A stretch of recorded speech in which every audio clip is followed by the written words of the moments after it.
Oh, that was long back, isn't it? I did my master's and PhD in Utkal University, which is the neighboring institute here. So there were few professors who had a huge influence on me. One was my doctoral guide, Dr. R.K. Jaina, who was a finance and accounting professor. The other was my accounting professor. So their influences not only on my subject, but also as a person, they have influenced a lot. So even after 35 to 40 years, I still feel that they have played a very important role professionally. Besides that, personally, of course, my family support. I'm from a very big family. I'm 4 brothers, 4 sisters, my mom and dad, so I'm the youngest there. So my family had also quite a big influence on my professional career. And all of them were government employees. So I was the only person who took private sector job first time.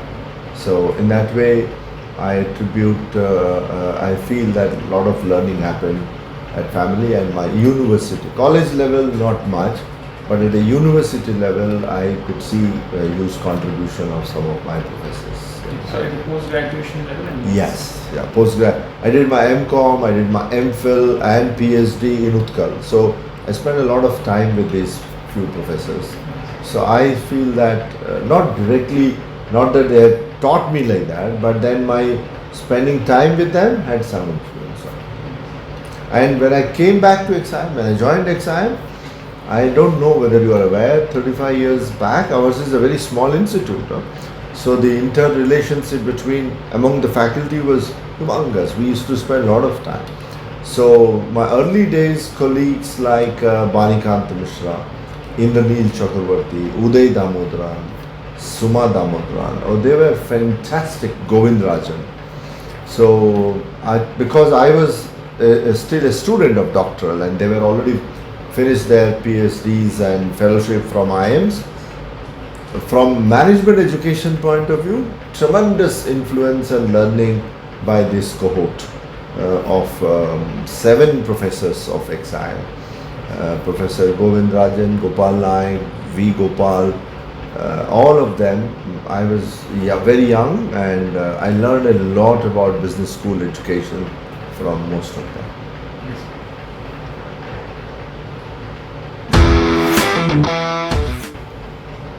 But as I said, because I spent 35 years at XIMB, lots of good things happened at XIMB. So we used to have one reading club, not at XIMB, from the student side, but from faculty side. So myself, Professor Indranil Chakravarti, Professor D.P. Das, and 2 of our friends from IIM Ahmedabad, we used to read books together, particularly the leftist books. The Capital, I don't know whether you're aware, Das Capital, the Karl Marx book. So we made it a point to read line by line. So we used to sit in a group, in a round circle, and then first 5 pages I used to read loudly, then Professor Chakravarti, then Professor Das, then we used to start interacting and giving our comments.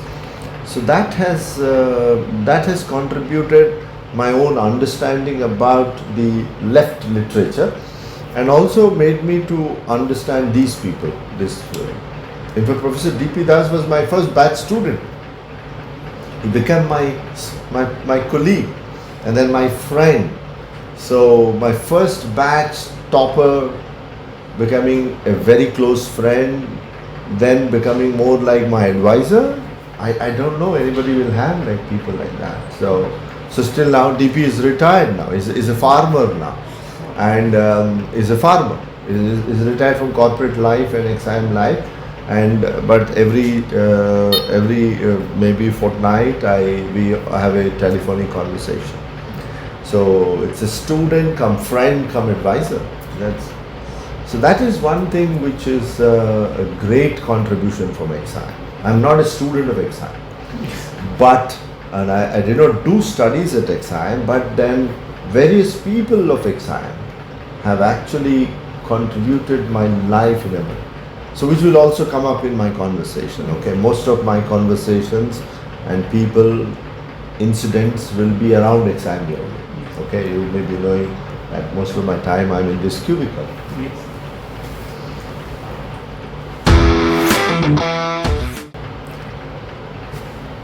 I don't use the word exceptional student. For me, the batches after batches, this is my 35th or 34th batch. This is what I'm teaching now. So, first of all, I don't compare a batch 1 with a batch 2. For me, each individual student is unique, okay? So therefore, some of them who are extremely bright in the class, they have been normal in the corporate world. And some of them who are normal in the classroom, they've done extremely well in the corporate world. So I don't want to brand or put them in baskets or buckets. But what I have seen in the over the period of time, so maybe because of technology, the students were more closer to the faculty in earlier days.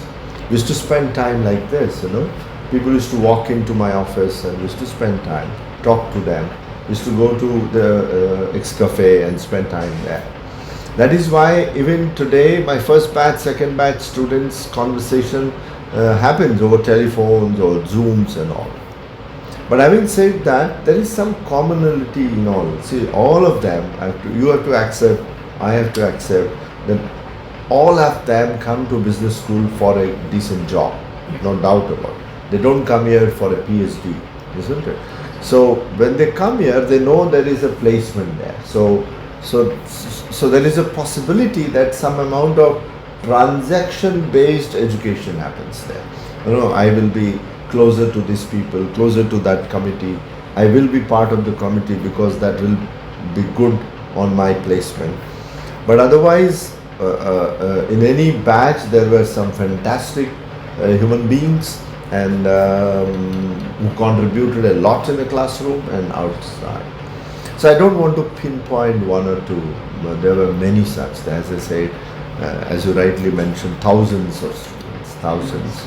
So, but yeah, I think if I divide the students into on the basis of time period, the earlier days students were more. I don't see many in the library today, but I used to see many in the library at that time. I don't see many in the playground today, but I used to see many in the playground at the time. I don't know whether you have seen, there is a jogging track, which is now the jogging track is completely broken. But there is a nice jogging track, and on the jogging track, we all used to jog. The students and faculty used to jog. So in that way, things have changed. Now from the placement point of view also, before placement, just before placement, Professor Govind Rajan, Professor Banikanta Mishra, and myself, and some more, is to have conscious, specifically planned interaction with the student, which I don't see today. And this was not our initiative, this was initiative of the students itself. So because the institute has grown big, so there is a possibility that, okay, my placement will be happening. I don't need special preparation. But at that time it was new, so we had to put some extra effort. So before placement and placement week used to be there. So therefore we used to spend that. And these were all initiative of students. These were all initiative of students. So that type of small extra initiatives are missing today. That is what I can say. The gap is widened. Number of students have gone up. So the time of the faculty is not there. They don't spend much time with us. That's what I see. Yeah. So first of all, it is to some extent planned, some extent it is evolved, happened just like that. I joined XIMB when I was a doctoral scholar at Utkal University. So therefore, XIMB formally was my first job. Okay. So number one. Number two is I'm born and brought up in Bhubaneswar. So I have a very strong network of outside community. I work very closely with the business on street, I work with people who are working with street kids. I work with people who are working with the best workers. So there is a life beyond XIMB because I'm from this place. So the life beyond XIMB is extremely difficult to cultivate if I go outside. So that is one definitely made me to stick to XIMB. That is outside. Within XIMB, as I told you, the first group of faculty at XIMB is unusually bright, unusually bright. We had a very small group of faculty. As I say, I can name them.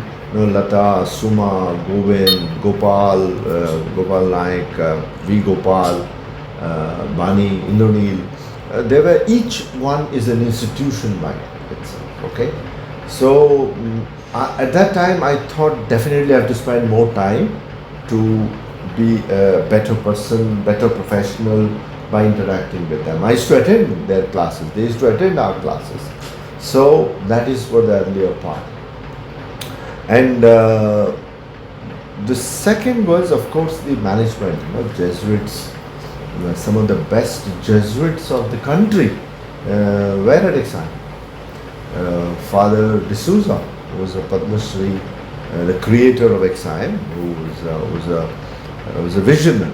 Spending time with him is itself is a great thing. Then Father M.V.D. Bogart, in a hostel. Father Bogart is a Belgian, so I used to spend a lot of time with him. He's no more. Father D'Souza is no more. We used to walk in that the other side of the road together and talk to people in the people who work there. Father Abraham, okay. So these were great Jesuits. Father Thomas. So when I started my work with Business on Street, Father Tony, who is now present Vice Chancellor, was a faculty, just a young faculty, and he was with me. We used to travel, we used to go on his motorcycle and meet people, talk to government, and Father Tony worked very closely with us in street life. So one is early days colleagues. The second is the management itself, the Jesuits management. I see some amount of the Jesuit, early Jesuit, Father Kashmir Raj. So these people are more pro people. Their approach to life has had a huge influence on my own life. Okay, that's why I used to tell them. In fact, I had requested. I said that can I put my name as D V Ramana DJ. What is DJ? DJ, the way they write, Father Tony SJ is a Society of Jesus. So I said that I would like to write D V Ramana DJ. DJ is deemed to be Jesuits. I said after working 35 years or 30 years, I am now like a Jesuit. So therefore I said deemed to be Jesuit. And DJ movement has already started in Europe, deemed to be Jesuit, who are not Christians, but they can, so they work like them. So therefore they are not fathers, but so that is a big contribution. Father Romuald D'Souza, Father C.L. George, so they had big influence. So as you rightly mentioned, I worked very closely with SP Jain Global. I taught at Sydney, I taught at Dubai, Singapore, all campuses in the first batch, okay. And they always wanted me to take full-time job there, but I was not keen. And Mr. Nitish Jain, the promoter, the president, asked me, what is there in XIMB which is not allowing you to leave? So I used to tell them all these things what I mentioned. And of course, the most important is the alumni. Huge. My relationship with alumni is I enjoy every minute, and they enjoy talking to me, I think. So I think all these have definitely helped me to continue to be in XIMB. And I wanted to be a teacher, and so teaching whether I am A or XIMB for me doesn't make any difference. So that is the reason why. And I hope to continue as long as I'm active.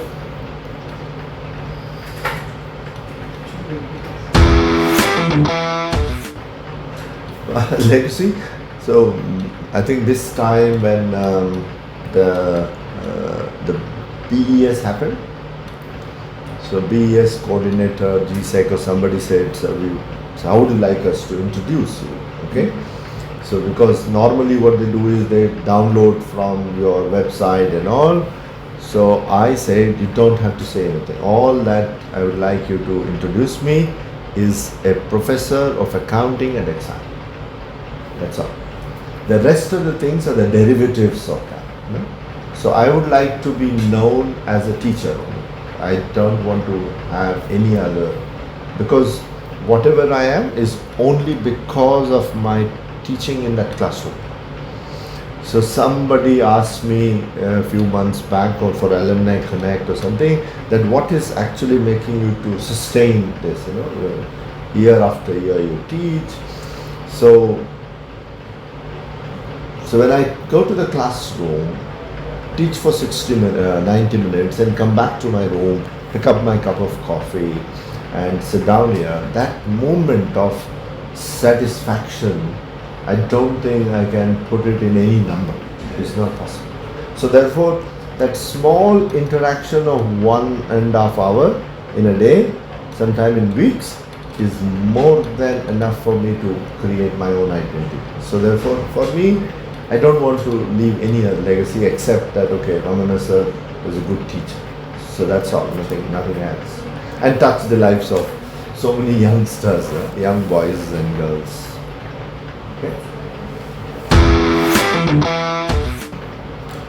Well, there are many, of course, books I like to read, and I often have been telling to students, and so some of them I don't remember the names.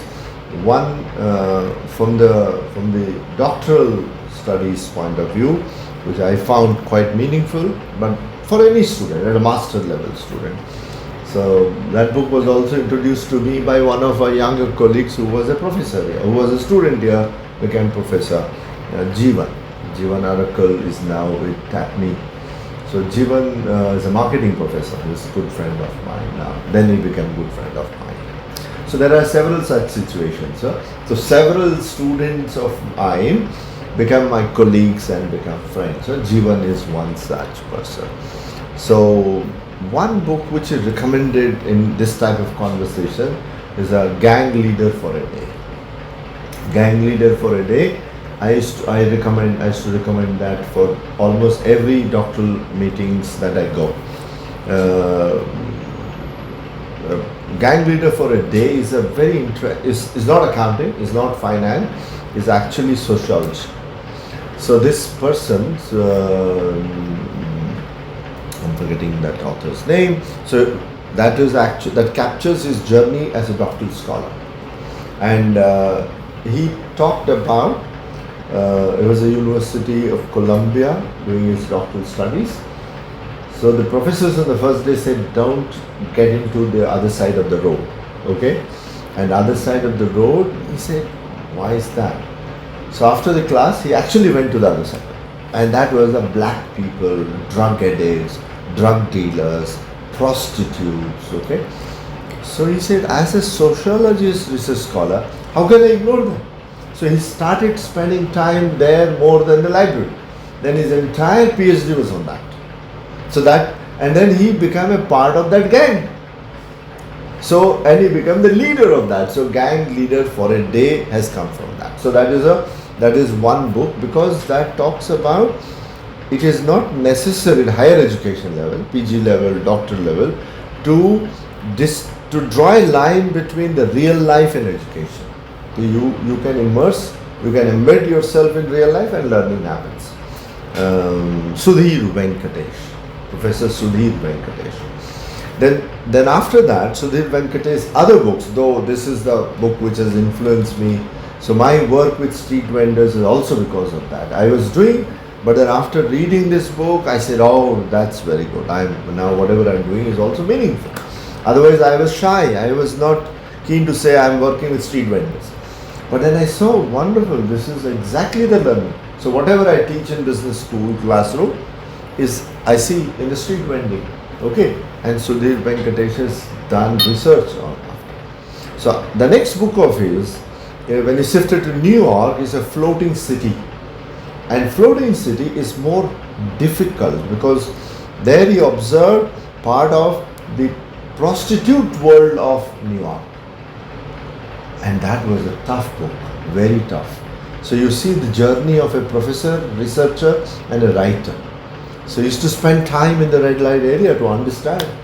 And during that time, he has to, he went through a tough personal life.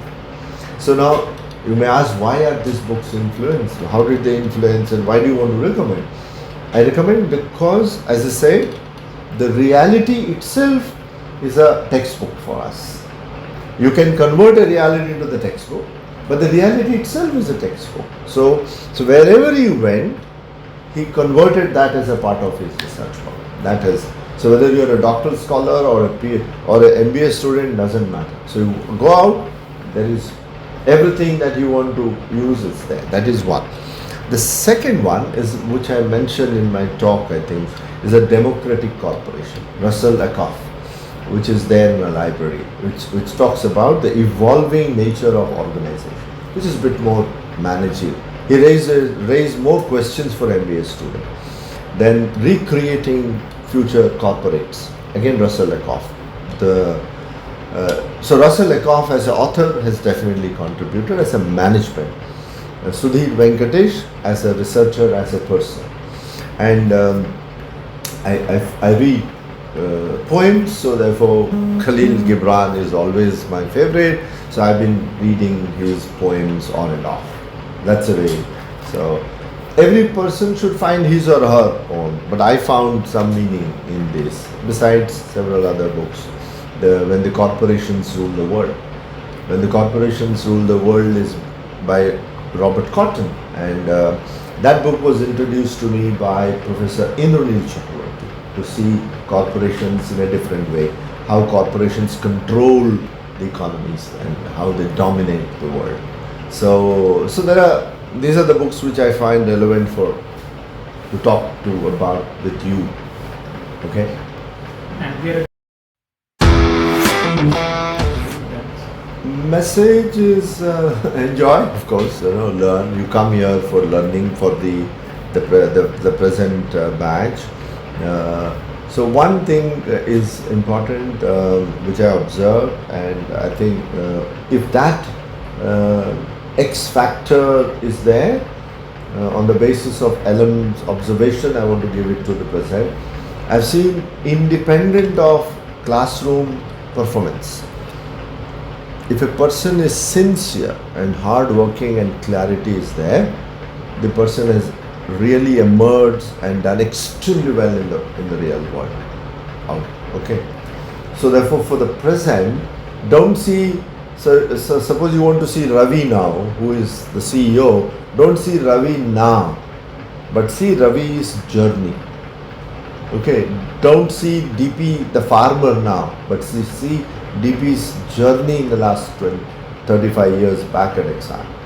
So I have seen that the commitment, sincerity, clarity is definitely one element which you need to cultivate. Whatever, at a one-to-one personal relationship also, one-to-one friendly relationship, or parents or yourself to professors.